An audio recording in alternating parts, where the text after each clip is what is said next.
नमस्कार दोस्तों, कैसे हैं आप सब लोग। उम्मीद है आप सब अच्छे होंगे। आज हम आपके सामने लेकर आए हैं एक इम्पोर्टेंट वीडियो और ये हो जाता है इकोनॉमी का। इकोनॉमी की ये हो जाती है हमारी 4th नंबर की वीडियो।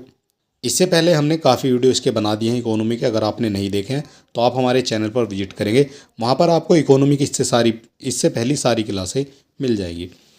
तो चलिए शुरू करेंगे आज का हमारा इम्पोर्टेंट वीडियो। और वीडियो शुरू करने से पहले अगर अभी तक आपने हमारे चैनल को सब्सक्राइब नहीं किया है तो आप सब्सक्राइब कर सकते हैं। वीडियो को अपने दोस्तों में भी शेयर कर सकते हैं। इम्पोर्टेंट चीज़ें यहाँ पर आपको कराई जा रही हैं, ये भी आपको पता होना चाहिए। और यूपी पीसीएस आरओआर और जितने भी आपके एग्ज़ाम होते हैं सभी में यही आपसे पूछा भी जाता है। तो आज का जो हमारा टॉपिक हो जाता है सबसे पहले वो हो जाता है भारत में गरीबी निर्धारण के प्रमुख प्रयास। तो क्या क्या प्रयास किए गए हैं गरीबी के निर्धारण को लेकर, गरीबी को हटाने के लिए, वो सब जो है आपको देखने को यहाँ पर मिलने वाला है। तो सबसे पहला जो हमारा आज का पॉइंट हो जाता है ये हो जाता है दादा भाई नौरोजी की पुस्तक poverty un British rule in India में पहली बार गरीबी के मापन की अवधारणा प्रस्तुत की गई है। क्वेश्चन आपका क्या बनता है? क्वेश्चन आपका बनता है गरीबी के मापन की जो अवधारणा है वो सर्वप्रथम किसके द्वारा प्रस्तुत की गई थी और किस पुस्तक में प्रस्तुत की गई थी। तो दोनों क्वेश्चन आपके एक लाइन से जो है यहाँ पर आपके क्लियर हो जाते हैं, ठीक है। क्योंकि दादा भाई नौरोजी के द्वारा यह अवधारणा प्रस्तुत की गई थी और पुस्तक का नाम हो जाता है poverty and un British rule in India. दोनों चीज़ें आपको यहाँ पर समझ लेना है। इसके बाद भारत में गरीबी की माप से संबंधित प्रमुख जो अर्थशास्त्री हुए हैं उनमें आपके वी.एम. दांडेकर, एन.एस. रथ, बी.एस. मिन्हास, पी.डी. ओझा, प्रणब वर्धन, एस.पी. गुप्ता, सुरेश तेंदुलकर और एक हो जाते हैं सी रंगराजन, ठीक है। तो इन्हीं के नाम से यहाँ पर आपको समितियाँ भी देखने को मिलेंगी और समिति की बात हम आगे करने वाले हैं। भारत में निर्धनता रेखा के निर्धारण का पहला आधिकारिक जो प्रयास है वो योजना आयोग द्वारा जुलाई 1962 में किया गया था। कब किया गया है? 1962 में किया गया है, ठीक है। ये भी आपको पता होना चाहिए। तो 1962 में योजना आयोग द्वारा जो है भारत में निर्धनता रेखा के निर्धारण का पहला आधिकारिक प्रयास किया गया है। इसके बाद यहाँ पर आ जाता है वर्ष 1977 में योजना आयोग द्वारा गठित कार्यदल ने 1973-74 को आधार वर्ष मानते हुए पहली बार प्रतिदिन न्यूनतम भोजन ऊर्जा के आधार पर गरीबी का निर्धारण किया था। तो जो प्रतिदिन न्यूनतम भोजन ऊर्जा के आधार पर गरीबी का निर्धारण किया गया है वो किया गया है 1977 में, ठीक है। तो ये भी आपको पता होना चाहिए। और जो आधार वर्ष माना गया है वो माना गया है 73 और 74 को पहली बार। इसके अनुसार ग्रामीण क्षेत्र का वह व्यक्ति जो प्रतिदिन 2400 कैलोरी और शहरी क्षेत्र का वह व्यक्ति जो प्रतिदिन 2100 कैलोरी भोजन प्राप्त करने में असमर्थ है वह गरीब की श्रेणी में आ जाता है। इसके बाद योजना आयोग द्वारा देश में गरीबी की माप के लिए वर्ष 1989 में पी.डी.टी. लकड़वाला की अध्यक्षता में एक समिति गठित की थी। कब की थी? ये की थी 1989 में, ठीक है। और जिन्हें अपनी रिपोर्ट प्रस्तुत की थी 4 साल बाद यानी 1993 में, ठीक। तो ये भी गरीबी की माप के लिए ही यहाँ पर काम किया जा रहा है, प्रयास किए जा रहे हैं गरीबी के लिए।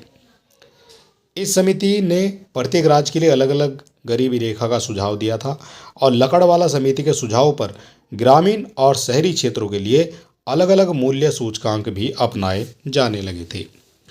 इसके बाद जो लकड़वाला समिति ने ग्रामीण क्षेत्रों के लिए कृषि श्रमिकों जो कृषि में कार्यरत थे लोग, उनको कृषि श्रमिक कहा जाता है, उनके उपभोक्ता मूल्य सूचकांक यानी सीपीआई फॉर एग्रीकल्चर लेबर और शहरी क्षेत्र में औद्योगिक श्रमिकों के लिए उपभोक्ता मूल्य सूचकांक को निर्धारित किया था, ठीक है। तो इस तरह से जो है गरीबी का निर्धारण यहाँ पर करना था।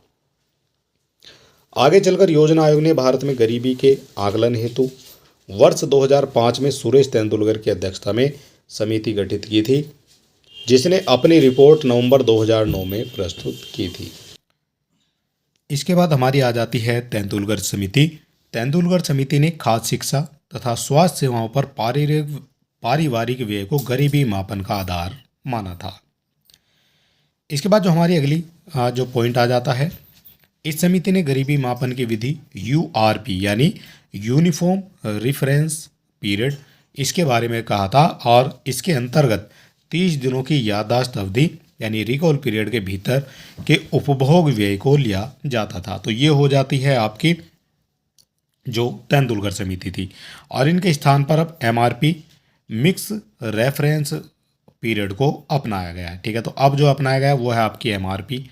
ठीक है, एमआरपी कहा जाता है मिक्स्ड रेफरेंस पीरियड। इसके बाद हमारा जो अगला पॉइंट बनता है वो बनता है यहाँ पर एमआरपी के तहत 5 मदों, जिसमें कपड़े, जूता, चप्पल, शिक्षा, टिकाऊ वस्तुएं और संस्थागत स्वास्थ्य व्यय जो भी इन पर होता है, और 365 दिन की याददाश्त अवधि के लिए होता है। और जबकि जो शेष मदें हैं उनमें 30 दिन की याददाश्त अवधि के लिए उपभोग व्यय के आंकड़े लिए जाते हैं। ठीक है, तो ये भी आपका तेंदुलकर समिति से जुड़ा हुआ है। इस प्रविधि के प्रयोग द्वारा जो है वर्ष 2011-12 में भारत में 21.9% आबादी गरीबी रेखा के नीचे पाई गई है, और ग्रामीण क्षेत्रों में 25.7%, जबकि शहरी क्षेत्रों में 13.7% आबादी गरीबी रेखा के नीचे पाई जाती है। इसके अलावा यहाँ पर बात करेंगे वर्ष 2012 में योजना आयोग ने गरीबी निर्धारण के लिए सी रंगराजन की अध्यक्षता में समिति का गठन किया था। तो सी रंगराजन की अध्यक्षता में एक समिति का गठन किया गया है 2012 में योजना आयोग के द्वारा, और इस समिति ने 2014 में अपनी रिपोर्ट प्रस्तुत की थी। इसके बाद रंगराजन समिति ने ग्रामीण क्षेत्रों के लिए 972 रुपये प्रति व्यक्ति और शहरी क्षेत्रों के लिए 1407 रुपये प्रति व्यक्ति मासिक उपभोग व्यय से कम उपभोग करने वाले व्यक्तियों को गरीबी रेखा से नीचे माना था। ठीक है, तो ये फिगर आपको याद रखनी है। यहाँ पर हो जाते हैं जो ग्रामीण क्षेत्र उसमें 972 रुपये से अगर कम कमाते हैं उसको गरीब कहा जाएगा, और शहरी क्षेत्र में 1407 रुपये प्रति व्यक्ति प्रतिदिन के हिसाब से कमाते हैं, उससे कम कमाते हैं तो उसको भी गरीब कहा जाएगा। इसके बाद हमारा जो अगला पॉइंट बनता है वो बनता है आपका बहुआयामी निर्धनता सूचकांक यानी एमपीआई इसको कहा जाएगा, और इसके बारे में बात करेंगे। यूएनडीपी के अनुसार केवल व्यक्ति की आय के मापन मात्र से उसकी निर्धनता का समग्र अनुमान नहीं लगाया जा सकता है। तो ऐसा कहा है यूनाइटेड नेशन डेवलपमेंट प्रोग्राम ने। ठीक है, उनकी रिपोर्ट आई थी तो उसमें कहा गया है कि व्यक्ति की आय के मापन से उसकी निर्धनता का अनुमान नहीं लगाया जा सकता है। ठीक है, वो कितना गरीब है ऐसे नहीं पता चलेगा। तो निर्धनता के समग्र मापन के लिए उसकी शिक्षा, स्वास्थ्य, जीवन स्तर, अन्य पहलुओं को भी मापन की आवश्यकता होगी। ठीक है, तो इन सभी चीज़ों को मापना पड़ेगा, उसके बाद जो है गरीबी का मापन किया जाएगा। अगला पॉइंट बनता है इस तथ्य को ध्यान में रखते हुए मानव विकास रिपोर्ट जो 1997 से जारी मानव निर्धनता सूचकांक यानी ह्यूमन पॉवर्टी इंडेक्स एचपीआई जिसको कहा जाता है, उसके स्थान पर 2010 में बहुआयामी निर्धनता सूचकांक प्रस्तुत किया जाने लगा है। ठीक है, तो ये भी आपको याद रखना है।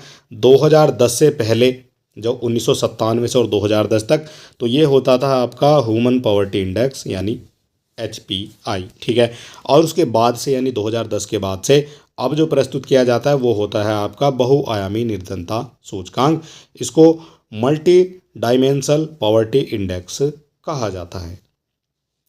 इसके बाद यूएनडीपी के सहयोग से ऑक्सफोर्ड निर्धनता एवं मानव विकास पहल द्वारा विकसित यह सूचकांक जो है तीनों आयामों, इसमें आपकी शिक्षा, स्वास्थ्य और जीवन का स्तर, उसके संदर्भ में 10 वचनों पर आधारित हो जाता है। ठीक है, तो ये भी आपको पता होना चाहिए 10 वचनों पर ये आधारित होता है। कौन कौन से हो जाते हैं, तो एक तो आपकी शिक्षा हो जाती है, एक आपका स्वास्थ्य हो जाता है, जीवन यापन हो जाता है। ठीक है, ये सभी चीज़ें यहाँ पर आपको दिखाई गई हैं। इसके बाद आ जाते हैं सर्वाधिक बहुआयामी गरीबी वाले 5 शीर्ष राज्य। 5 शीर्ष राज्य हो जाएंगे जो सबसे गरीब हैं भारत के अंदर। इनमें सबसे पहले नंबर पर बिहार आ जाता है। इसकी जो बहुआयामी गरीबी जनसंख्या है वो हो जाती है 51.91%। झारखंड हो जाता है, फिर उत्तर प्रदेश आ जाता है तीसरे नंबर पर, 4 नंबर पर मध्य प्रदेश, 5 पर मेघालय और 6 पर आपका असम आ जाएगा। और झारखंड की जो आपकी बहुआयामी गरीबी जनसंख्या वो 42.16% है। उत्तर प्रदेश की 37.79% है। मध्य प्रदेश की हो जाती है 36.65%, और मेघालय की 32.67 और 32.67 ही हो जाएगी आपकी असम की। इसके बाद केरल जो है सबसे कम बहुआयामी गरीबी जनसंख्या वाला राज्य हो जाता है। ये 0.71% इसकी बहुआयामी गरीबी जनसंख्या मानी जाती है, यानी 1% से भी कम। इसके बाद यहाँ पर इम्पोर्टेंट हो जाता है उत्तर प्रदेश की स्थिति। तो उत्तर प्रदेश की जो स्थिति है वो हो जाती है 37.79% जनसंख्या बहुआयामी रूप से गरीब है। ठीक है, तो इतनी जनसंख्या जो है गरीब है उत्तर प्रदेश में। और उत्तर प्रदेश का जो MPI स्कोर है वो हो जाता है 0.18। ठीक है, 0.18 ये MPI स्कोर हो जाता है आपके उत्तर प्रदेश का। ग्रामीण क्षेत्र में 44.32% शहरी, जबकि शहरी क्षेत्रों में 18.7% जनसंख्या बहुआयामी रूप से गरीब मानी जाती है। इसके बाद उत्तर प्रदेश सर्वाधिक और न्यूनतम बहुआयामी गरीबी वाले 5 जिले कौन कौन से हैं? तो 5 जिले आपके हो जाते हैं जिनमें आपकी एक तरफ आपके हो जाते हैं सर्वाधिक बहुआयामी गरीबी वाले जिले, दूसरे हो जाते हैं आपके बहुआयामी गरीब जनसंख्या वाले प्रतिशत में। ठीक है, इसके बाद न्यूनतम बहुआयामी गरीबी वाले जिले यहाँ पर हो जाएंगे, और इधर हो जाते हैं आपके बहुआयामी गरीब जनसंख्या। तो सबसे पहले श्रावस्ती की बात करते हैं, तो यहाँ पर हो जाते हैं 74.38% गरीब जनसंख्या देखने को मिल जाएगी श्रावस्ती में। बहराइच में 71.88% है, बलरामपुर में 69.45 है, खीरी में हो जाती है 59.95, गोंडा में 59.26, लखनऊ में हो जाएगी 12.16, कानपुर नगर में 14.34, गौतम बुद्ध नगर में 17.08 और गाजियाबाद में हो जाती है 17.47। इसके बाद झांसी आ जाएगा, तो झांसी में आपकी 20.7% हो जाती है बहुआयामी गरीबी सूचकांक का प्रतिशत। ठीक है, ये भी आपको याद रखना है। और यहाँ पर कहा गया है उपयुक्त जो आंकड़े हैं वो नीति आयोग द्वारा जारी प्रथम बहुआयामी गरीबी सूचकांक से लिए गए हैं।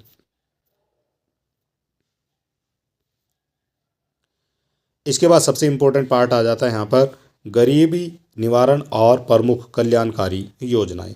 तो कल्याणकारी जो योजनाएं हैं वो कौन कौन सी हो जाती हैं ये भी आपको पता होना चाहिए। ठीक है, तो सबसे पहली जो आज की हमारी योजना हो जाएगी वो हो जाती है राष्ट्रीय खाद्य सुरक्षा अधिनियम 2013। ठीक है, और इसके बारे में थोड़ा सा जानने की कोशिश करेंगे।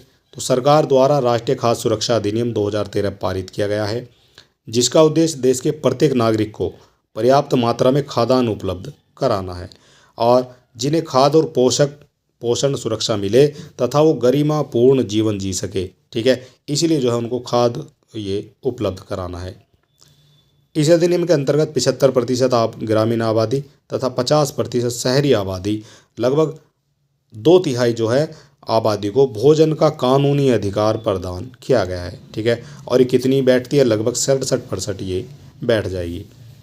अधिनियम के अंतर्गत पात्र परिवार को सार्वजनिक वितरण प्रणाली के माध्यम से, यानी जो राशन कार्ड होता है उसके माध्यम से 3 रुपये और 2 रुपये और 1 रुपये प्रति किलोग्राम कीमत पर क्रमशः, जैसे चावल है वो 3 रुपये किलो मिलेगा, गेहूं है वो 2 रुपये किलो मिलेगा, और जो मोटे अनाज है वो 5 किलोग्राम प्रति व्यक्ति मात्रा के जो मोटे अनाज है वो मिलेगा 1 रुपये किलो। ठीक है, और ये 5 किलोग्राम मात्रा प्रति व्यक्ति प्रति माह प्रदान की जाएगी। ठीक है, तो ये भी आपको समझ लेना है। इसके बाद अधिनियम 18 वर्ष या इससे अधिक उम्र की महिलाओं का नाम मुखिया के तौर पर नामित करने और उन्हीं के नाम राशन कार्ड जारी करने का प्रावधान है।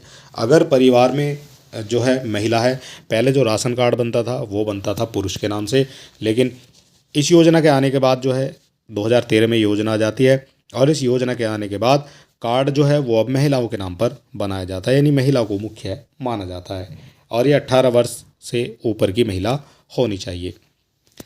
इसके बाद ऐसा अगर नहीं है तो परिवार के सबसे बड़े पुरुष सदस्य को मुखिया के तौर पर नामित करने का प्रावधान है।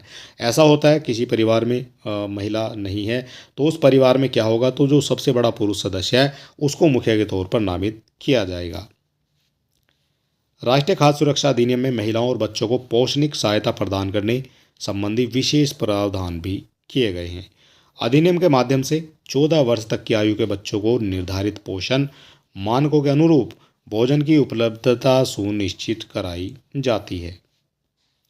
इसके बाद गर्भवती महिलाओं और स्तनपान कराने वाली माताओं को गर्भावस्था के दौरान बच्चे के जन्म से 6 माह तक भोजन के अतिरिक्त न्यूनतम 6,000 रुपये मातृत्व लाभ प्रदान करने का प्रावधान भी किया गया है। तो ये बात हो जाती है गर्भवती महिला की। इसको गर्भवती महिला या फिर जो स्तनपान करा रही हैं माताओं को गर्भावस्था के दौरान और बच्चे के जन्म के 6 माह तक भोजन के अतिरिक्त, भोजन तो मिलना ही मिलना है, उसके अलावा भी 6,000 रुपये मातृत्व लाभ प्रदान करने का प्रावधान किया गया है। इसके अलावा अधिनियम के तहत खाद्यान्न अथवा भोजन प्राप्त न होने के मामले में पात्र लोगों को खाद्य सुरक्षा भत्ता प्रदान किया जाएगा। अगर वहाँ से आपको राशन नहीं मिलेगा तो फिर आपको भत्ता प्रदान किया जाएगा। ये प्रावधान भी इसी अधिनियम में किया गया है। इसके बाद वर्तमान में ये जो अधिनियम है वो सभी राज्य और संघ जो राज्य क्षेत्र है सभी में जो है क्रियान्वित किया जा रहा है। इसके बाद हमारा जो अगला योजना आती है, यह आती है अंत्योदय अन्न योजना। अंत्योदय अन्न योजना, इस योजना की जो शुरुआत है ये हुई थी 25 दिसंबर 2000 को और 1 करोड़ अति निर्धन परिवारों को रियायती दर पर खाद्यान्न उपलब्ध कराने के लिए उद्देश्य से ये की गई थी। तो कितने हो जाते हैं, तो ये जो योजना की शुरुआत हो जाती है ये हुई है 25 दिसंबर सन 2000 से, ठीक है। और 1 करोड़ अति निर्धन परिवारों को रियायती दरों पर खाद्यान्न उपलब्ध कराने के उद्देश्य से ये की गई थी इस योजना की शुरुआत। इस योजना में अंत्योदय अन्न योजना के प्रारंभ में प्रति परिवार प्रति माह 25 किलोग्राम खाद्यान्न का आवंटन किया जाता था, परंतु 1 अप्रैल 2002 से बढ़ाकर इसको प्रति परिवार प्रति माह 35 किलोग्राम कर दिया गया है। पहले 25 किलोग्राम जो पूरा खाद्यान्न है, चावल और जो सामान मिलता है, चावल, गेहूं और मोटा अनाज, उसको मिलाकर पहले 25 किलोग्राम मिलता था, अब मिलता है वो 35 किलोग्राम प्रति परिवार। इसके बाद वर्तमान में योजना के तहत भारत के 2.5 करोड़ गरीब यानी गरीबी रेखा से जो नीचे जीवन यापन कर रहे हैं 38% आदमी, उन परिवार को प्रति माह 35 किलोग्राम अनाज रियायती दर पर उपलब्ध कराया जा रहा है। और इसके अलावा 3 जून 2009 को अंत्योदय अन्न योजना के अंतर्गत परिवारों की पहचान हेतु मानदंडों के संशोधन किया गया है। वर्तमान में इसके अंतर्गत सभी बीपीएल परिवारों के HIV पॉजिटिव व्यक्तियों को भी शामिल किया गया है, ठीक है। तो उनको भी जो है सारी फैसिलिटी दी जाएंगी। इसके बाद जो हमारी अगली योजना बनती है वो बन जाती है राष्ट्रीय खाद्य सुरक्षा मिशन, ठीक है। सारी योजनाएं आपको याद रखनी है, इनसे आपके क्वेश्चन बन जाएंगे। तो राष्ट्रीय विकास परिषद ने 29 मई 2007 को आयोजित 53वीं बैठक में खाद्य सुरक्षा मिशन शुरू करने के लिए एक प्रस्ताव पारित किया था। कब ये जो है इसकी शुरुआत हो जाती है, तो इसकी शुरुआत हो जाती है 29 मई 2007 से और ये होती है इसकी 53वीं बैठक, जिसके तहत राष्ट्रीय खाद्य सुरक्षा मिशन यानी national food security mission NFSM इसको कहा जाता है। तो ये अक्टूबर 2007 से प्रारंभ की गई है, ठीक है। तो ये भी आपको समझ लेना चाहिए। इसके बाद इस योजना का जो मुख्य उद्देश्य है राष्ट्र में खाद्य सुरक्षा सुनिश्चित करने के लिए गेहूं, चावल, मोटे अनाजों, दालों, वाणिज्य फसलों के उत्पादन को बढ़ावा देना है। यहाँ पर निजी फॉर्म स्तर पर भूमि की उर्वरकता और उत्पादन का संवर्धन कर किसानों के आत्मविश्वास में वृद्धि तथा खेत स्तर पर लाभ को बढ़ाना भी इसका प्रमुख उद्देश्य माना जाता है। अगला पॉइंट है, इस मिशन के तहत 12वीं पंचवर्षीय योजनावधि में 25 मिलियन टन जो आपकी 25 मिलियन टन, इसमें आपका 10 मिलियन टन चावल हो जाता है, 8 मिलियन टन गेहूं हो जाता है, 4 मिलियन टन दालें हो जाती है और 3 मीट्रिक टन हो जाता है मोटा अनाज। इसके अतिरिक्त खाद्यान्न उत्पादन का लक्ष्य रखा गया है और 12वीं पंचवर्षीय योजना के बाद भी इसको जारी रखा गया है, ठीक है। तो ये जो है अब तक चल रही है।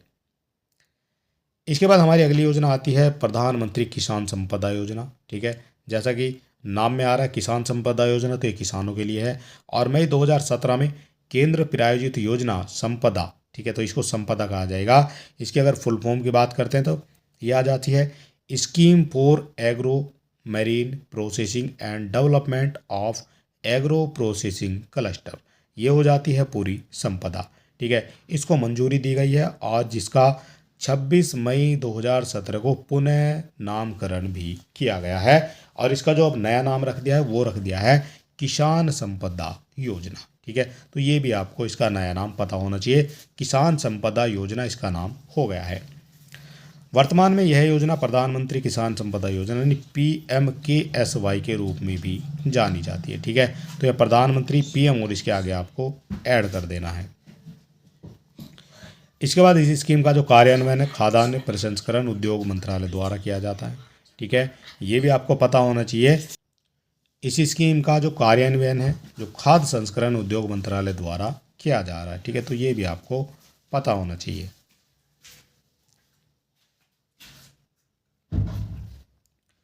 अगला पॉइंट बनता है प्रधानमंत्री किसान संपदा योजना एक व्यापक पैकेज है जिसके परिणाम स्वरूप खेत से लेकर खुदरा बिक्री केंद्रों तक दक्ष आपूर्ति श्रृंखला प्रबंधन के साथ आधुनिक अवसंरचना का सृजन होता है।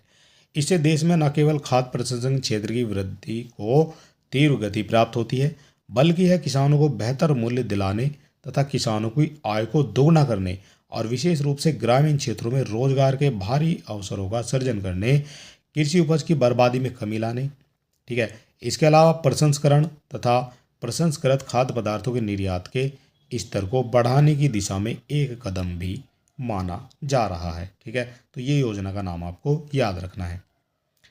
इसके बाद प्रधानमंत्री किसान संपदा योजना के अंतर्गत निम्न स्कीमों का कार्यान्वयन किया जा रहा है और इसमें मेगा खाद्य पार्क, कोल्ड चैन, खाद्य प्रसंस्करण और परिरक्षण क्षमताओं का सृजन, कृषि प्रसंस्करण क्लस्टर अवसंरचना, बैकवर्ड और फॉरवर्ड लिंकेजों का सृजन, खाद्य सुरक्षा एवं गुणवत्ता अनुशासन अवसंरचना तथा मानव संसाधन और ये हो जाता है संस्थान। ठीक है, तो ये सभी जो हैं इसके कार्यान्वयन के अंतर्गत आ जाते हैं। इसके बाद यहाँ कहा गया है इस योजना को 4600 करोड़ रुपए प्रावधान के साथ मार्च 2026 तक फिर से बढ़ा दिया है। ठीक है, तो 2026 तक जो है ये योजना आपकी चलने वाली है और 4600 करोड़ रुपए के प्रावधान से इसको बढ़ा दिया गया है मार्च 2026 तक।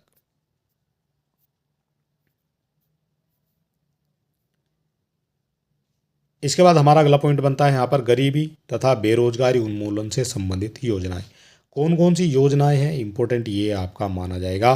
तो सबसे पहले आ जाती है आपकी राष्ट्रीय ग्रामीण रोजगार गारंटी योजना जिसको नरेगा के नाम से जाना जाता है। तो ये जो योजना है ये कब आई है, या ये 2006 में।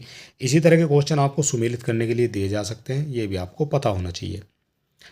भारत निर्माण कार्यक्रम ये आपका 2005 में प्रारंभ हो जाता है। अंत्योदय अन्न योजना ये 2000 में आ जाती है। जनश्री बीमा योजना ये भी 2000 में आ जाती है। इसके अलावा प्रधानमंत्री ग्रामोदय योजना ये 2000 में आ जाती है। अन्नपूर्णा योजना ये भी सन 2000 में आती है। जवाहर ग्राम समृद्धि योजना ये भी आती है आपकी 1999 में।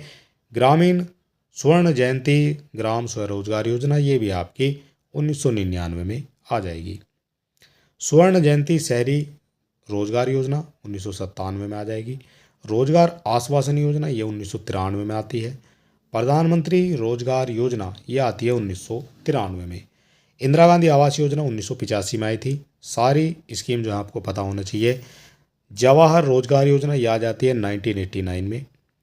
द्वारका ये आ जाती है आपकी 1982 में और ट्राइसेम आ जाती है आपकी 1979 में। ठीक है, तो इस तरह से आपको ये सारी चीज़ें याद रखनी है। अगली जो हमारी एक स्कीम है ये आ जाती है प्रधानमंत्री किसान मानधन योजना। इसकी शुरुआत आपसे पूछी जाएगी कब से इसकी शुरुआत हो जाती है। तो इसकी जो शुरुआत है वो हुई है 31 मई 2019 को प्रधानमंत्री नरेंद्र मोदी के नेतृत्व में एनडीए सरकार के द्वितीय कार्यकाल की बैठक संपन्न हुई है। उसके बाद जो है इसकी स्थापना यहाँ पर की जाती है। ठीक है, तो ये हो जाता है 31 मई 2019 को इसकी शुरुआत कर दी जाती है। इस बैठक में प्रधानमंत्री किसान मानधन योजना को स्वीकृति प्रदान की गई है और यह एक स्वैच्छिक अंशदान आधारित पेंशन योजना है जिसमें देश के छोटे एवं सीमांत किसान जो है वो लाभान्वित होंगे।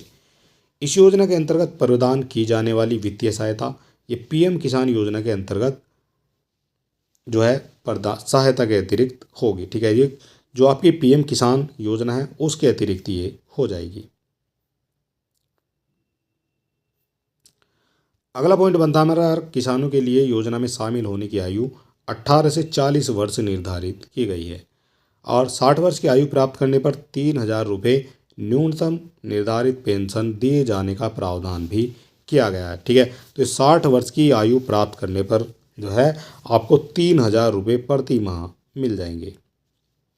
इस योजना के पात्र किसान द्वारा किए गए स्थान के बराबर राशि केंद्र सरकार पेंशन निधि के रूप में जमा करा रही है। पेंशन प्राप्त करने के दौरान लाभार्थी किसान की मृत्यु होने की स्थिति में उसकी पति पत्नी पारिवारिक पेंशन प्राप्त करने का हकदार होगा। इसी स्थिति में उसे लाभार्थी द्वारा प्राप्त की जा रही 50% राशि पेंशन के रूप में प्राप्त होगी। इसके बाद हमारा यहाँ अगला पॉइंट बनता है, इस योजना की एक खास बात यह भी है कि लाभार्थी किसान प्रधानमंत्री किसान सम्मान निधि योजना के प्राप्त लाभ से सीधे ही इस योजना में अपना मासिक अंशदान करने का विकल्प चुन सकते हैं। इसके बाद हमारी जो अगली योजना आती है वो आती है प्रधानमंत्री किसान सम्मान निधि योजना। ठीक है, इंपॉर्टेंट हो जाएगी। ये भी आई है आपकी सन 2019 में, और यहाँ कहा गया है 24 फरवरी 2019 को गोरखपुर में प्रधानमंत्री नरेंद्र मोदी द्वारा इस योजना का औपचारिक शुभारंभ किया गया है। ठीक है, तो ये भी आपको पता होना चाहिए।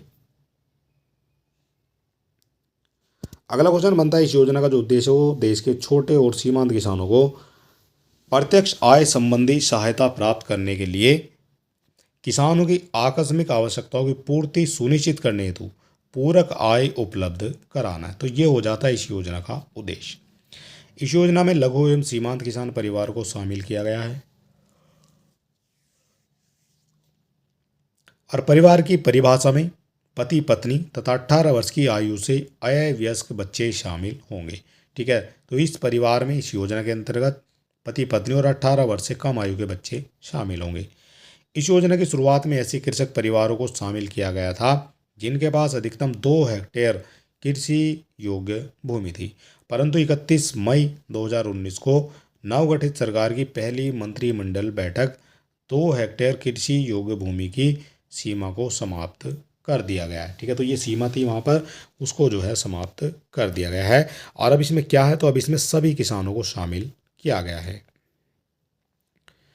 इसके बाद यह योजना जो है 1 दिसंबर 2018 से लागू मानी जाएगी, और पात्र कृषक परिवारों को यह लाभ इसी तिथि के पश्चात से देना शुरू हो जाएगा।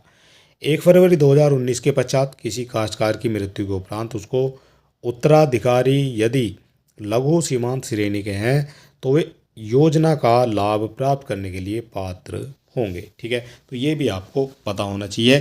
काश्तकार की मृत्यु के उपरांत उसके उत्तराधिकार जो आपका सीमांत श्रेणी के हैं वो भी योजना का लाभ प्राप्त करने के लिए पात्र माने जाएंगे। इसके बाद पात्र लघु एवं सीमांत कृषक परिवारों को प्रति वर्ष 6,000 रुपये की आर्थिक सहायता आधार से जुड़े बैंक खातों में प्रत्यक्ष 4 माह की 3 किस्तों में उपलब्ध कराया जाएगा। वर्ष 2015-16 में कृषि जनगणना के आंकड़ों के आधार पर लघु एवं सीमांत कृषक परिवारों को चिन्हित किया गया है। इसके बाद यहाँ पर जो हमारा अगला पॉइंट बनता है वो बनता है किसान क्रेडिट कार्ड योजना। किसान क्रेडिट कार्ड योजना क्या है, इसके बारे में बात करेंगे। तो यहाँ कहा गया है वर्ष 1998-99 के बजट में तत्कालीन यानी उस समय की वित्त मंत्री यशवंत सिन्हा ने किसान क्रेडिट कार्ड नामक एक महत्वाकांक्षी योजना की शुरुआत की थी। तो ये जो योजना है ये हो जाती है KCC किसान क्रेडिट कार्ड की। आर्य गुप्ता समिति के अनुशंसा पर आधारित इस योजना को अगस्त 1998 में प्रारंभ किया गया था। तो किसान क्रेडिट योजना जो है ये शुरू की गई है आपकी 1998 में, और इस योजना का जो प्रमुख उद्देश्य है वो है किसानों को कृषि साख आवश्यकताओं की पूर्ति हेतु संस्थागत स्रोतों से पर्याप्त मात्रा में साख की उपलब्धता को सुनिश्चित कराना। ठीक है, तो ये हो जाता है इसका उद्देश्य। सभी किसान जो भूमि के मालिक हों, काश्तकार, मौखिक पट्टेदार और बटाईदार तथा स्वयं सहायता समूह अथवा संयुक्त देयता समूह जिसे काश्तकार बटाईदार इसमें जो है शामिल सभी हो जाएंगे। ठीक है, तो ये भी आपको पता होना चाहिए इसमें कौन कौन आ जाते हैं। तो इसमें मालिक के अलावा काश्तकार, मौखिक पट्टेदार, बटाईदार और इसी तरह के जो हैं सभी लोग इसमें शामिल हो जाएंगे। KCC योजना का जो क्रियान्वयन है ये वाणिज्य बैंक, क्षेत्रीय ग्रामीण बैंक और सहकारी बैंक के माध्यम से किया जाता है। योजना के अंतर्गत किसानों की शाखा सीमा के निर्धारण हेतु एक दूरदर्शी वैज्ञानिक प्रविधि अपनाई गई है। ठीक है, तो ये भी आपको पता होना चाहिए।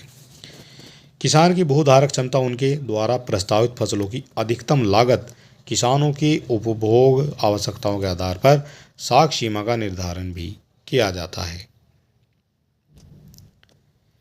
किसान निर्धारित साख धन का अपने ऋण खाते को वर्ष भर में जितनी बार निकाल सकते हैं। किसानों को केवल उसी रकम पर ब्याज देना होता है जो वो निकालते हैं। ठीक है, तो किसानों से ज़्यादा ब्याज नहीं लिया जाएगा, उनसे वही ब्याज लिया जाएगा जो केवल उन्होंने ऋण लिया है। ठीक है, तो ऋण पर ब्याज उनको देना होगा। इससे किसानों पर ब्याज का भार भी कम पड़ता है। तो ये भी हो जाता है जिससे किसानों पर भार भी कम पड़ता है। और यहाँ किसानों को 3 लाख रुपए तक के ऋण पर केवल 7% का ब्याज देना होता है। और ये जो ब्याज है ये होता है आपका ईयरली यानी सालाना की यहाँ पर हम बात करने वाले हैं। इसके बाद समय पर 5 वर्ष के अंदर ऋण का पुनर्भुगतान करने के लिए उन्हें 3% ब्याज सहित जो है ब्याज की सहायता भी मिलती है, अगर वो समय से पहले जो है उसको जमा करा देते हैं। प्रभावी रूप से जो किसानों को 4% यानी 7 - 3 करेंगे, 4% ये बनता है जिसमें 7 - 3 करेंगे तो 4% ब्याज ही इनको देना होता है। और लाभार्थी अपना ऋण 1 वर्ष के अंदर भुगतान करता है तो उसे ब्याज दर में 3% की छूट और 2% की सब्सिडी भी प्राप्त होती है। ठीक है, यानी किसानों को कुल 5% की छूट जो है यहाँ पर देखने को मिल जाएगी। और यदि किसान 1 वर्ष के अंदर ऋण का भुगतान कर देता है तो उसे 3 लाख रुपए तक केवल 2% ब्याज पर ही मिल जाता है। योजना की वैधता की बात करते हैं तो 5 वर्ष की होती है योजना की वैधता, और केवल एक बार दस्तावेज जमा करना होता है, बाकी वर्षों में जमा नहीं करना होता है। ठीक है, इसे निरर्थक कागजी कार्रवाई से किसानों का बचाव भी हो जाता है। इसके बाद मौजूदा जो किसान कार्ड जो धारक हैं उनमें किसान क्रेडिट सीमा 3 लाख रुपए तक है, जबकि मत्स्य पालन के नए केसीसी धारकों की सीमा 2 लाख रुपए है। और ये 31 दिसंबर 2021 तक मछुआरों, मछली पालने वालों को, किसानों को 1,04,157 केसीसी कार्ड जारी कर दिए गए हैं। इसके बाद आ जाती है हमारी अगली योजना, इम्पोर्टेंट है ये हो जाती है महात्मा गांधी राष्ट्रीय ग्रामीण रोजगार योजना, जिसको नरेगा भी कहा जाता है। तो ये आ जाती है राष्ट्रपति द्वारा 5 सितंबर 2005 को स्वीकृति प्रदान करने के उपरांत राष्ट्रीय ग्रामीण रोजगार गारंटी योजना यानी नरेगा का शुभारंभ आंध्र प्रदेश के अनंतपुर जिले से 2 फरवरी 2006 को देश के 200 चुनिंदा जिलों में किया गया था। यहीं से आपके सारे क्वेश्चन बन जाते हैं। ठीक है, ये आपको देख लेना है। और क्वेश्चन की प्रवृत्ति आपको पता होना चाहिए, किस तरह के क्वेश्चन एग्जामिनर बना सकते हैं। ठीक है, तो यहाँ से क्या क्वेश्चन बनेंगे, किसके द्वारा जो है इस योजना की शुरुआत की जाती है। ठीक है, तो ये की जाती है राष्ट्रपति द्वारा। कब की जाती है, तो 5 सितंबर 2005 को की जाती है। और इसका नाम है राष्ट्रीय ग्रामीण रोजगार गारंटी योजना यानी नरेगा। और ये जो है इसकी जो शुरुआत है ये की गई थी आंध्र प्रदेश के अनंतपुर से 2 फरवरी 2006 को। कितने जिलों से की गई, तो 200 चुनिंदा जिलों में किया गया था। ठीक है, तो ये भी आपको पता होना चाहिए। इसके बाद वर्ष 2007-08 में इसका जो विस्तार है वो 130 अतिरिक्त जिलों में कर दिया गया था। और 1 अप्रैल 2008 को इसका विस्तार जम्मू कश्मीर को छोड़कर देश के सभी जिलों में कर दिया गया है। इसके बाद 2 अक्टूबर 2009 को नरेगा का नाम परिवर्तित कर महात्मा गांधी ग्रामीण रोजगार गारंटी योजना ये कब किया गया है, तो ये किया गया है 2009 में। और इसको अब कहा जाता है मनरेगा। पहले इसको कहा जाता था नरेगा, अब इसमें महात्मा गांधी को और जोड़ दिया गया, तो ये हो जाती है महात्मा गांधी राष्ट्रीय ग्रामीण रोजगार गारंटी योजना। ठीक है, तो अब इसको मनरेगा कर दिया गया है। मनरेगा के लक्ष्य की बात करते हैं तो प्रत्येक ग्रामीण परिवार को लिए एक वयस्क सदस्य को न्यूनतम 100 दिन का अकुशल रोजगार उपलब्ध कराना है। अधिकतम के लिए अधिनियम के तहत रोजगार हेतु आवेदन प्राप्त होने के दिनांक 15 दिन के भीतर रोजगार प्रदान करने की गारंटी प्रभावी हो जाती है।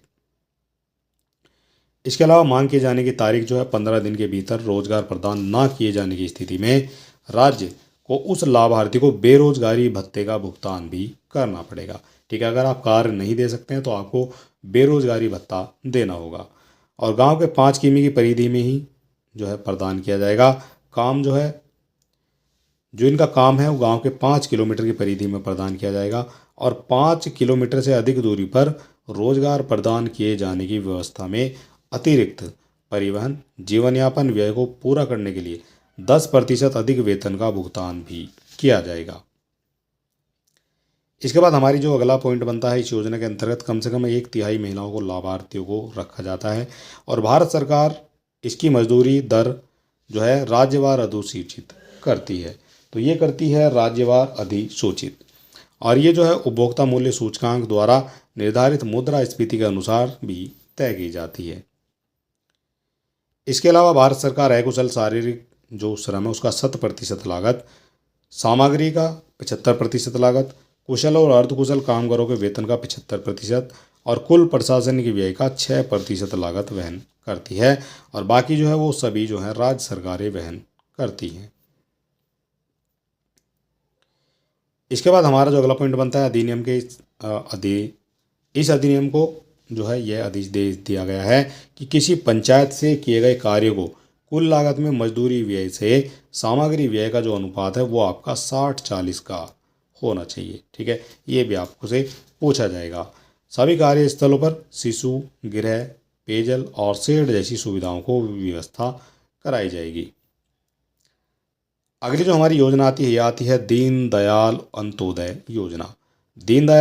यहाँ पर दीनदयाल अंत्योदय योजना की बात करते हैं तो देश के ग्रामीण क्षेत्रों में गरीबी रेखा से नीचे जीवन यापन करने वाले BPL यानी बिलो पॉवर्टी लाइन परिवारों के लिए स्वरोजगार उन्मुख और आयजनक गतिविधियों को बढ़ाने के उद्देश्य से वर्ष 1999 से स्वर्ण जयंती ग्राम रोजगार योजना यानी SGSY क्रियान्वित की जा रही। कब से ये की जा रही है?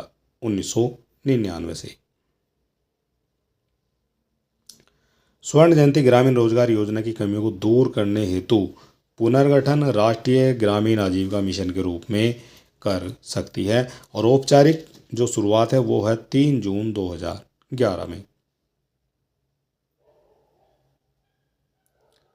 नवंबर 2015 से योजना का जो नामकरण है वो दीनदयाल अंत्योदय योजना राष्ट्रीय ग्रामीण जीविका मिशन यानी NRLM कर दिया गया है। तो ये कब से किया गया है? ये किया गया है 2015 से। 2015 से जो है इसका नाम चेंज कर दिया गया है। इसके बाद NRLM का उद्देश्य गरीबी को कम करने हेतु गरीब परिवारों को लाभकारी स्वरोजगार तथा कुशल मजदूरी रोजगार के अवसर उपलब्ध कराना है, जिससे ग्रामीणों की आजीविका में सुधार होता है। इसके बाद जो आपकी NRLM के कुल व्यक्तिगत लाभार्थियों में 50% अनुसूचित जनजाति, 15% अल्पसंख्यक वर्ग और 3% शारीरिक रूप से अक्षम लोगों को शामिल किया जाता है।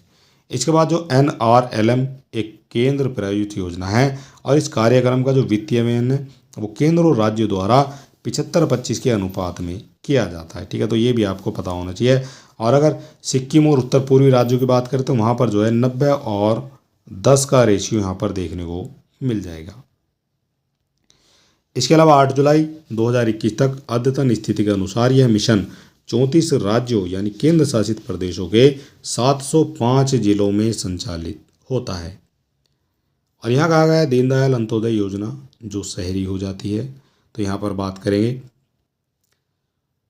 स्वरोजगार और कौशल विकास की रणनीति के साथ जो आपकी स्वरोजगार की नीति है उसकी रणनीति के साथ में 23 दिसंबर 2013 को स्वर्ण जयंती शहरी रोजगार मिशन के स्थान पर राष्ट्रीय शहरी आजीविका मिशन का शुभारंभ किया गया है। ठीक है, तो योजनाओं के नाम भी बदले जा रहे हैं, वो भी आपको पता होना चाहिए।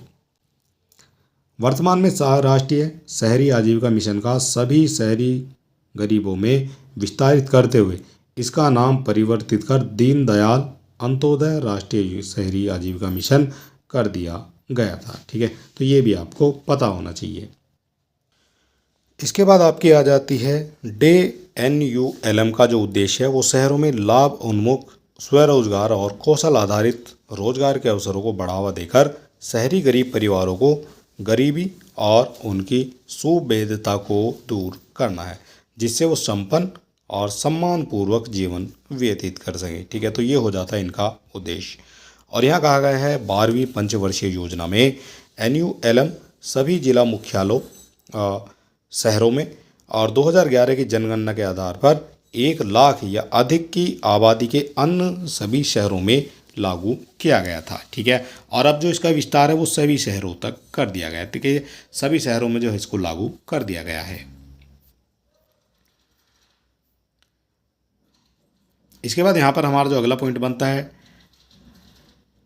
एनयूएलएम में वित्तीय की साझेदारी केंद्र तथा राज्यों के मध्य 60 और 40 के अनुपात में होती है, और पूर्वोत्तर राज्यों तथा विशेष श्रेणी के राज्यों में ये जो अनुपात होता है वो होता है 90:10 में। ठीक है, तो 90% जो है ये केंद्र देता है और 10% ये राज्यों को लगाना होता है। ठीक है, तो इस तरह से ये होता है, और बाकी राज्यों में 60-40 का रेशो होता है।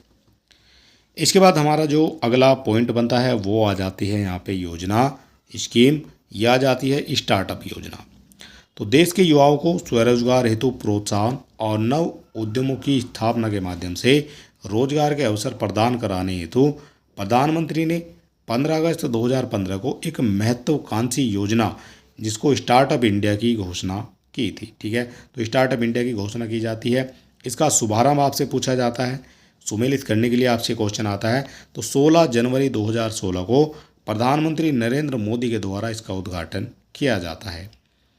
भारत के ग्रामीण क्षेत्रों हेतु स्टार्टअप इंडिया अभियान का जो नाम है वो है दीनदयाल उपाध्याय स्वनियोजन योजना। ठीक है, ये हो जाती है स्टार्टअप इंडिया। इस योजना के दो प्रमुख लक्ष्य यहाँ पर बताए गए हैं, कौन कौन से हो जाते हैं। तो इनमें स्टार्टअप या डिजिटल तकनीकी क्षेत्र में आगे बढ़कर वृद्ध क्षेत्रों जिसमें कृषि है, विनिर्माण है, सामाजिक क्षेत्र, स्वास्थ्य, शिक्षा आदि का विस्तार करना है। और वर्तमान की बात करते हैं तो वर्तमान में टियर 1 से टियर 2 तथा टियर 3 शहरों की ओर फोकस करना है, और इनमें उप शहरी तथा ग्रामीण क्षेत्र भी शामिल हो जाएंगे। इसके अलावा 8 जनवरी 2020 की स्थिति के अनुसार 590 जिलों में 41,000 से अधिक स्टार्टअप को मान्यता दी गई है। इसके बाद जो हमारी अगली स्कीम बचती है वो बनती है स्टैंड अप इंडिया। ठीक है, तो स्टैंड अप इंडिया के बारे में जानेंगे। देश में उद्यमिता को बढ़ावा देने के पैमाने पर रोजगार सृजन के जो उद्देश्य से 15 अगस्त 2015 को प्रधानमंत्री नरेंद्र मोदी ने एक युगांतकारी योजना यानी स्टैंड अप इंडिया की घोषणा की थी। कब की गई थी? तो ये की गई थी 15 अगस्त 2015 को स्टैंड अप इंडिया योजना की शुरुआत। ठीक है, इस योजना का जो शुभारंभ है वो किया गया है 5 अप्रैल 2016 को, और बाबू जगजीवन राम के जन्मदिन पर और डॉक्टर बाबा भीमराव अंबेडकर की जयंती पर, जो 125वीं जयंती के अवसर पर प्रधानमंत्री नरेंद्र मोदी द्वारा नोएडा से जो है इसका उद्घाटन किया गया था। इसके बाद यहाँ पर आ जाती है हमारी अगली योजना, यह आ जाती है राष्ट्रीय कौशल मिशन, राष्ट्रीय कौशल विकास तथा उद्यमिता नीति 2015। प्रधानमंत्री नरेंद्र मोदी की अध्यक्षता में केंद्रीय मंत्रिमंडल ने भारत की प्रथम एकीकृत राष्ट्रीय कौशल विकास तथा उद्यमिता नीति को 1 जुलाई 2015 को मंजूरी दी थी। कब मंजूरी दी गई है राष्ट्रीय कौशल विकास तथा उद्यमिता नीति को? तो ये दी गई है 1 जुलाई 2015 को। इसके बाद 15 जुलाई 2015 को नई दिल्ली में प्रधानमंत्री ने राष्ट्रीय कौशल विकास मिशन का शुभारंभ किया था, और राष्ट्रीय कौशल विकास तथा उद्यमिता नीति जो है इसको 2015 की जो है जारी की, और स्किल इंडिया के लोगों का अनावरण भी किया था। ठीक है, तो इसके बाद जो है स्किल इंडिया के लोगों का अनावरण भी हो जाता है। इसके बाद जो हमारी अगली योजना बचती है वो बनती है प्रधानमंत्री कौशल विकास योजना। प्रधानमंत्री कौशल विकास योजना, तो ये आ जाती है प्रधानमंत्री की अध्यक्षता वाले केंद्रीय मंत्रिमंडल ने 1500 करोड़ रुपए की लागत वाली प्रधानमंत्री कौशल विकास योजना को 20 मार्च 2015 को मंजूरी प्रदान कर दी थी। तो 15 जुलाई 2015 को प्रारंभ भी किया गया था। ठीक है, इसे जो प्रारंभ किया गया है तो ये प्रारंभ किया गया है 15 जुलाई 2015 को। आगामी 4 वर्षों में यानी 1620 में देश के 1 करोड़ युवाओं को प्रशिक्षित करना इस योजना का प्रमुख लक्ष्य था। ठीक है, उस समय का जो लक्ष्य था वो था, इसका लक्ष्य 1 करोड़ युवाओं को प्रशिक्षित करना। इसके बाद यहाँ पर बात की गई है चरणवार लक्ष्य और लाभान्वित जो उम्मीदवार हैं वो लाख में दिए गए हैं। तो PMKVY 1.0 जो 15 से 16 में आई थी, लक्ष्य था 24 लाख का, और ये हो जाता है आपका जो प्रशिक्षित हुए थे वो हुए थे 19.86 लाख। PM 2.0 की बात करते हैं तो ये आ जाता है, जो लक्ष्य वो 100 करोड़ का था, 100 लाख का था, और ये जो प्रशिक्षित हुए थे तो 109.98। और PMKVY का जो तीसरा था ये हो जाता है 20 से 22 में, तो इसके अंतर्गत लक्ष्य था आपका 8 लाख का और प्राप्त हुआ था ये 4.45%। अगली योजना आ जाती है प्रधानमंत्री सुरक्षा बीमा योजना। तो प्रधानमंत्री सुरक्षा बीमा योजना भारत सरकार द्वारा समर्थित दुर्घटना बीमा योजना है, जिसकी घोषणा तत्कालीन वित्त मंत्री अरुण जेटली ने आर्थिक बजट 2015-16 में की थी। और प्रधानमंत्री सुरक्षा बीमा योजना का जो शुभारंभ है ये प्रधानमंत्री नरेंद्र मोदी के द्वारा 9 मई 2015 को कोलकाता से ऐसे लोगों के लिए किया गया था जिनके पास किसी तरह का जीवन बीमा नहीं है। ठीक है, तो ये हो जाती है 15-16 में इसकी शुरुआत हो जाती है, प्रधानमंत्री सुरक्षा बीमा योजना हो जाती है। इसके बाद इस योजना का जो प्रधानमंत्री जनधन योजना से जोड़ दिया गया था। ठीक है, और 1 जून से 31 मई तक जो है इसका 1 वर्ष माना जाएगा।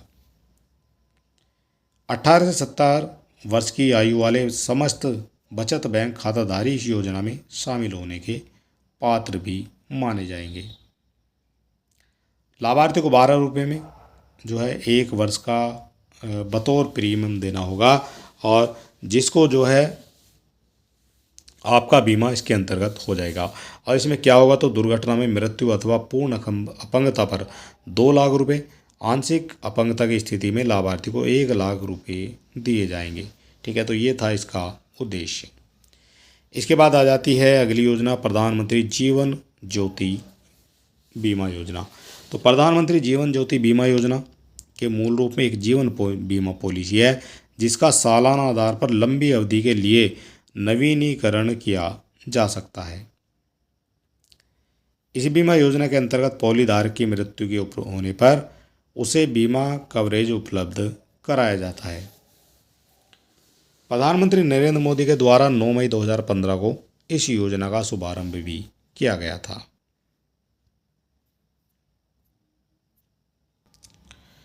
इसके बाद प्रधानमंत्री जीवन ज्योति बीमा जो है ये 18 से 50 वर्ष की आयु वर्ग के व्यक्ति को उपलब्ध कराई जाती है। और इस बीमा योजना का जो लाभ प्राप्त करने के लिए संबंधित व्यक्तियों का बैंक खाता होना जरूरी है। किसी व्यक्ति के एक से अधिक बैंक खाते हैं तो उसे बैंक या अन्य बैंकों हैं तो वह सिर्फ एक ही खाते में इस योजना से जुड़ सकता है। इसमें क्या है इस योजना में, तो इस योजना में 330 रुपये जो है आपको सालाना देने हैं। ठीक है, और जून 2022 से जो है इसका जो प्रीमियम है वो बढ़ा दिया गया है और वो कर दिया गया है अब 436 रुपये। 330 की जगह 436 रुपये कर दिए गए हैं, ये भी आपको पता होना चाहिए। राशि की बात करते हैं तो प्रति वर्ष बीमाधारक को बैंक खाते से ये काट ली जाती है। राशि की कटौती उसी बैंक से होगी जहाँ पर ये बीमा शुरू होगा। ठीक है, इतना भी आपको पता होना चाहिए। और पॉलिसी की जो उम्र है वो 55 वर्ष पूरी होने पर पॉलिसी समाप्त हो जाएगी। इसके बाद हमारी जो अगली योजना बचती है वो बनती है राष्ट्रीय स्वास्थ्य बीमा योजना। राष्ट्रीय स्वास्थ्य बीमा योजना, इसके बारे में भी पता करेंगे। तो ये हो जाती है राष्ट्रीय स्वास्थ्य बीमा योजना 1 अप्रैल 2008 से श्रम और रोजगार मंत्रालय भारत सरकार द्वारा गरीबी रेखा से नीचे रहने वाले जो परिवार हैं उनको स्वास्थ्य बीमा कवर प्रदान करना हो जाता है इसका उद्देश्य। 1 अप्रैल 2015 से इसका जो कार्यान्वयन है वो किया गया। स्वास्थ्य एवं परिवार कल्याण मंत्रालय द्वारा इसका जो कार्यान्वयन है वो किया गया है। इसके अलावा राष्ट्रीय स्वास्थ्य बीमा योजना के 2 प्रमुख उद्देश्य हैं। इसमें एक आ जाता है स्वास्थ्य आघातों से उत्पन्न वित्तीय देयताओं की सुरक्षा करना। दूसरा आ जाता है गरीबी रेखा से नीचे परिवारों और असंगठित क्षेत्र के अन्य कमजोर वर्गों के अस्पताल व्यय की पूर्ति और उनकी गुणवत्ता देखभाल तक पहुंच प्रदान करना। ठीक है, तो ये हो जाता है इनका उद्देश्य। इसके अलावा 750 रुपये के वार्षिक प्रीमियम की 75% राशि का भुगतान केंद्र सरकार द्वारा किया जाता है, जबकि 25% राशि का जो भुगतान है वो राज्य सरकार द्वारा किया जाता है। ठीक है, इसलिए यहाँ पर जो है 90 और 10 का रेशियो लगाया जाता है। अगली योजना आती है हमारी अटल पेंशन योजना। तो अटल पेंशन योजना से क्या क्या इंपॉर्टेंट है आपकी परीक्षा के लिए देख लेते हैं। तो यह सबसे पहले कहा गया है जो अटल पेंशन योजना यानी APY इसको कहा जाएगा।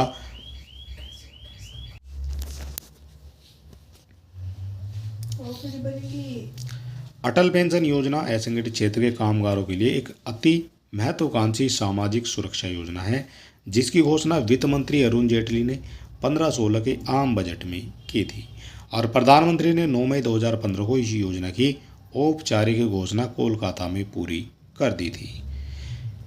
अटल पेंशन योजना 1 जून 2015 को लागू हुई थी और इससे पूर्व स्वावलंबन योजना का स्थान ग्रहण कर लिया था। ठीक है, तो ये भी आपको पता होना चाहिए। बैंक खाता धारक जिनकी जो आयु है 18 से 40 वर्ष अटल पेंशन योजना के पात्र माने जाएंगे। इसके बाद आ जाती है हमारी राष्ट्रीय ग्रामीण स्वास्थ्य मिशन।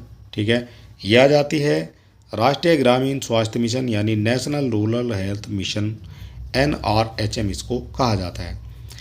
इसका जो प्रारंभ है वो 12 अप्रैल 2005 से प्रारंभ हो जाता है। राष्ट्रीय ग्रामीण स्वास्थ्य मिशन विशेष रूप से ग्रामीण गरीबों तथा कमजोर वर्गों के लोगों को स्वास्थ्य सुविधाएं उपलब्ध कराता है। ठीक है, इसके अलावा यहाँ पर राष्ट्रीय ग्रामीण स्वास्थ्य मिशन सेवा में लगी जो प्रशिक्षित आया है जिनको आशा कहा जाता है की भूमिका भी निभा रही है। शहरी स्वास्थ्य मिशन योजना यानी NUHM, इस योजना की जो शुरुआत है वो 2013 में हुई थी। इसका जो लक्ष्य है वो हो जाता है गुणवत्तापूर्ण स्वास्थ्य देखभाल करना। ठीक है, तो ये जो है यहाँ पर हो जाएगा और व्यापक सुलभता जो है प्रदान की जाती है। इसके बाद यहाँ पर केंद्रीय योजनाएं जो आपकी परियोजनाएं हैं वो क्या क्या हो जाती हैं। तो सबसे पहले आ जाती है प्रधानमंत्री किसान सम्मान निधि योजना। तो ये हो जाती है 14 फरवरी 2019 में। कुसुम योजना की बात करते हैं तो ये 8 मार्च 2019 से लागू हो जाती है। निर्वाचन बॉन्ड योजना यह हो जाती है आपकी 2 जनवरी 2018 से। इसके बाद जलमार्ग विकास जो प्राधिकरण परियोजना है यह आ जाती है 3 जनवरी 2018 से। राष्ट्रीय पोषण मिशन 8 मार्च 2018 से। प्रधानमंत्री मातृ वंदन योजना ये आ जाती है 1 जनवरी 17 से। प्रभावी कौशल विकास योजना ये आपकी 8 जनवरी 2017 से आ जाती है। राजऋषि राष्ट्रीय वयोश्री योजना ये 1 अप्रैल 2017 से लागू की गई है। सारी योजनाओं को याद रखना है, सुमेलित करने के लिए योजनाएं आपको दे दी जाती हैं। दरवाज़ा बंद अभियान ये 30 मई 2017 से शुरू हुआ है। प्रधानमंत्री वय वंदन योजना 21 जुलाई 2017 से शुरू हुई है। स्टार्टअप इंडिया 16 जनवरी 2016 से स्टार्ट हुई है। ई नेशनल एग्रीकल्चर मार्केट तो ये हो जाती है 14 अप्रैल 2016 से। प्रधानमंत्री उज्ज्वला योजना ये आ जाती है 1 मई 2016 से। और प्रधानमंत्री रोजगार प्रोत्साहन योजना ये आ जाती है 9 अगस्त 2016 से। इसके बाद कुछ और इम्पोर्टेंट है जिनमें आपकी प्रधानमंत्री युवा योजना 9 नवंबर 16 में आ जाती है। सुकन्या समृद्धि योजना ये आ जाती है 22 जनवरी 2015 को। प्रधानमंत्री मुद्रा योजना की बात करते हैं तो 8 अप्रैल 2015 से मुद्रा योजना आ जाती है। अटल पेंशन योजना ये आ जाती है 9 मई 2015 को। प्रधानमंत्री कौशल विकास योजना ये आई है 15 जुलाई 2015 को। ये भी आपको पता होना चाहिए।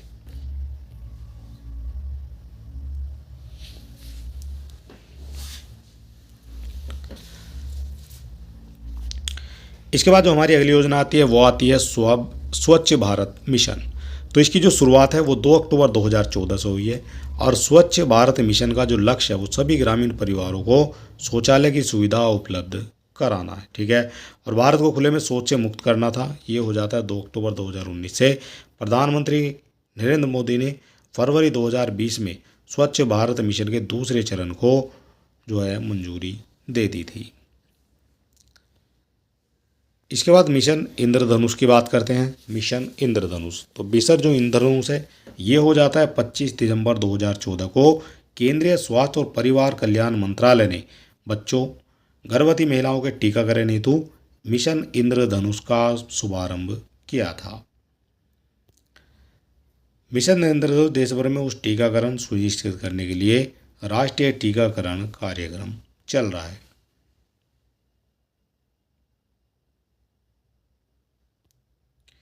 इसके बाद मिशन इंद्रधनुष का जो प्रमुख लक्ष्य है वो हो जाता है 2 वर्ष तक और गर्भवती महिलाओं को ऐसी बीमारियों से सुरक्षित करना जिनमें बचाव संभव है।